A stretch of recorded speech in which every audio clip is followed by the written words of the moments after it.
She said, what you know about love? I tell you everything. I got what you need. Woke up in the store and get what you want. Go ahead, you get what you please. We bout to get it on.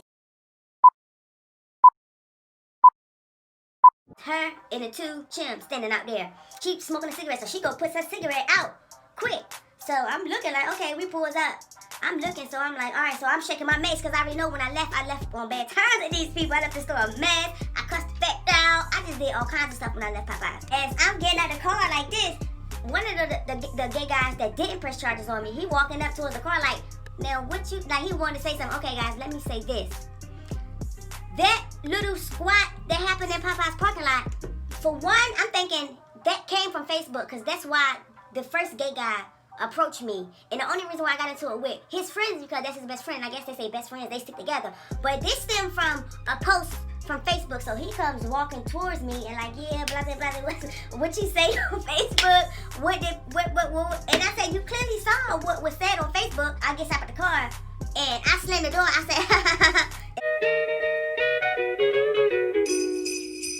and he says, this is not a laughing matter. So I proceeded to walk in and do what I gotta do, get my W-2 and come out. And so I goes in, so the other faggot, so who was outside when I pulled up? It was him and her. And it wasn't the other faggot, because the other faggot was in drive-thru. Anyway, y'all, so when I goes in the store to go look for her, she at the front counter, and when the other gay guy see me come in, he spotted me like a hawk. And he came to the counter, get her out this store, get her out this store, get her out this store, get her out this store. So I walks in and get my stuff. I ain't paid a little gay boy no mind. So I walks in and get my stuff, sign off for my W-2 or whatever, and I proceed to leave. Y'all, by the time I turn my back to go back out the door, the gay boy was already out from behind the counter on my ass. No cap. So I'm walking, I'm just thinking, this thing don't touch me because I got a nigga in a car and this nigga ain't gonna let you put your hands on me. So I hope you ready. See, they thought I was pulling up in my green bucket by myself. Dead. So I walks over to the car and I gets in.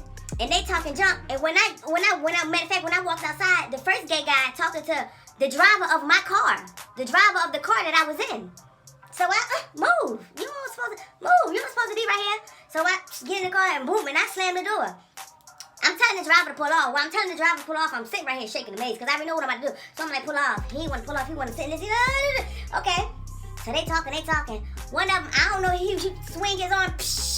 I just started macing them down, y'all. I maced these two guys down. I'm talking about I maced them down. I maced them down to the ground, and I didn't stop macing them down to the ground. And I did all this while sitting in the passenger seat.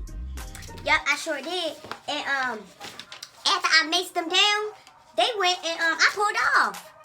And I kind of maced myself too, because all of it was like backfiring because I'm trying to mace from a distance. I didn't want anybody to come. I didn't want them to snatch me out the car like a wet noodle. That was dead. So and I aimed. And the first gay boy, he got it the most because he was right there in the front. And then he had his little friend in the background. He said, the friend in the background said, his friend said, oh, what you got, oh, she got mace. What you got, some mace? And once he said that, once she saw my mace, I just started aiming. So I maced him first to get him up. And then the other one, like, he hesitated, he's scared. So I maced him, and then the other one, the first gay guy, he got mace all in his face, but he's still trying to fight. So I'm just sitting there macing. And meanwhile, I'm telling him to pull off. He ain't pulling off, so I just kept macing until he pulled off. And he pulled off. Now they running all around with their mace in their face, screaming, crying, and I'm yelling out the window, okay. And then like a day, not even a day, like the next day, afternoon or something, my neighbor said, yo, you had the police up there swerving at Popeyes. I said, for real? He said, yeah, they put a warrant out for your arrest. So I said, all right, bet. So I pulls off, and I get a ride to go down there to the 25th Street precinct, and I went down there, y'all, and for sure enough, I had a warrant for my arrest. So I'm gonna speed it up a little bit. I got locked up or whatever. I turned myself in. I was locked up for 7 days, but luckily I had support on the outside that was on phone calls, on lawyers, on whatever. This nigga even put money on my books, and knowing I wasn't gonna be in there that long, cause I was gonna make sure he got me out. He was gonna make sure he got me out, and that's what he did. He was on that lawyer, got me a speedy court date, cause they were trying to give me a waived off court date. So yeah, y'all. So hold up. So this is the paper for the bond order, and they gave me an unsecured bond after leaving me in there for 7 freaking days, and this was 1/31/18. And this is the, yeah, I'm gonna put this paper. Just look over that. But basically that paper say, a criminal traffic, John Marshall, the court building I was going to be in, it said they charged me with assault and they gave me an unsecured bond when my lawyer got me back. Because it was like, you know, when you get locked up, they give you the court case that next day. So when I got locked up, they gave me they sent me to court that next day. And that next day, they didn't want to give me no bond or nothing. Because my old record from North Cat popped up. So they didn't want to give me no bond or nothing. So I had to get my people to be on the damn lawyer because I had asked for a lawyer when I went. So I had to get my people to be on the lawyer to get me back in court. So they got me back in court like that. So they got me back in court and gave me an unsecured bond, which is that pink paper. And this is the City of Department of Justice. This is the pretrial services that I had, y'all. Right here. This is the paper for the pretrial services that I had. And it got my attorney name on it. I mean, not my attorney name, but whoever this person was, my pretrial release attorney officer, and I had to go see her every Thursday and got my address and number, and it said, I agree to the following special conditions imposed by courts. Part-time supervision, HEM, that was home electronic monitoring, no contact with the op, and it said I was banned from Popeyes, and my next court date is 3/15/18 at 9 a.m. Yep, y'all. So these gay guys, they put me in jail, and I had to do pre-trial, and I had that thing on my leg, y'all.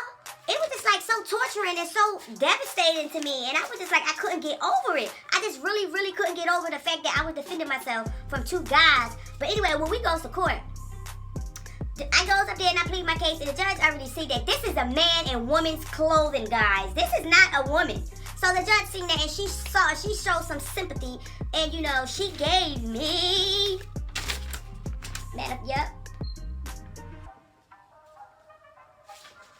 house arrest, community service. I had to do 100 hours of community service. On 3/15/18 date, Mary Womack, defendant, have agreed to stipulate that there are facts sufficient for you to be found guilty by the court. The court is not finding you guilty today, that you will complete by the following 9/10/18 date in order to have your charges dismissed by the Commonwealth, guys. So yeah, if you see right there where it say 100 hours completed, I completed everything. I completed the community service, guys. And even when I doing my community service, I had to do my community service near the Popeyes where everything went down. I had to pick up trash with a vest on and a stick in the bucket. And when I did that, the faggot used to always bother me when I used to walk past and stuff. But I never called and told the courts, oh, he's bothering me while I'm doing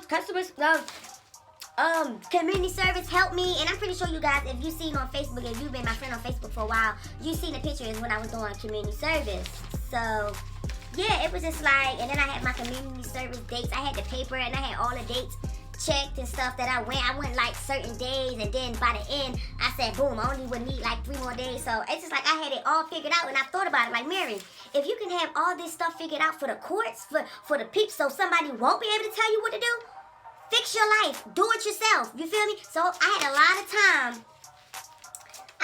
of time, guys, to sit down. I was on house arrest for approximately 45 days. I got out house arrest March 15th, you guys, 2018, and my birthday was March 22nd, 2018. So, and I prayed to the gods above. I asked him, please just have me off house arrest. But I sat down, y'all, and I learned a lot. I've learned a lot. I had to sit back and figure out, like, what's my purpose, what I want to do. I have a story to tell. Mary, tell your story. You're funny. Do your character thing. Do what you like to do. Do what you did when you were a kid. So, I had a lot of time to think, guys, and that's why I say, yeah, everything is not worth it. You know, as long as somebody physically put their hands on you, they may look like they're going to put their hands on you. You ain't gotta react, but as long as that person don't put their hands on you. But yeah, the proof is in the pudding. And I'm pretty sure that whoever going to see the video, it doesn't even matter because this is my story and I'm going to tell it. So guys, I hope you enjoyed this story time. I hope I didn't miss anything. Because you know, like once you end the video, you dang, I forgot that part. And it always happens to me, so yeah, I don't want it to happen this time. But yeah, guys, this is my story time. I wanted to tell you that. And then, let me tell you guys, once I got off probation, y'all know your girl birthday March 22nd, right? She turned up. I turned 34. I turned up, y'all. I turned up. I'm gonna include some pictures at the end of this video so y'all can see how much that bounce back was real. Like, just because y'all put me in jail, y'all already wanted me off the job, which I left the job. You know, I didn't get fired or nothing like that. Y'all didn't run me away. I left the job because it was tiring, it was stressful, and I was ready. I was ready to do something crazy up in there. So I left that job. So I guess they wanted to take me down even further, but you held me down for 7 days plus 45. A lot. So yeah, so it is what it is, but I came back stronger, and I'm still bouncing back. I'm still coming back.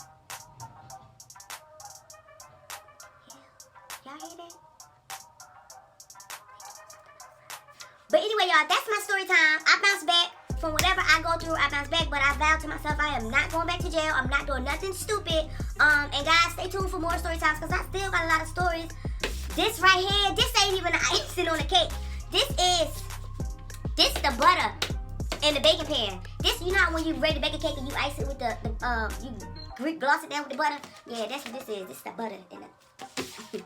That's all it is. Guys, like, comment, subscribe, and I don't want to say share this video, but if you feel like you want to share this video, you can share this video. But most importantly, guys, subscribe, bring all your friends. Tell all your friends, come on. I mean, I got a lot of friends, and I know y'all people that don't like me, and I know it's people that's watching me, but that's not subscribing me. But you might want to go ahead and subscribe to me because maybe one day when I'm up there, I can give you a shout out. You feel me? You probably win a giveaway. So y'all make it do what it do. And that's on period, boo.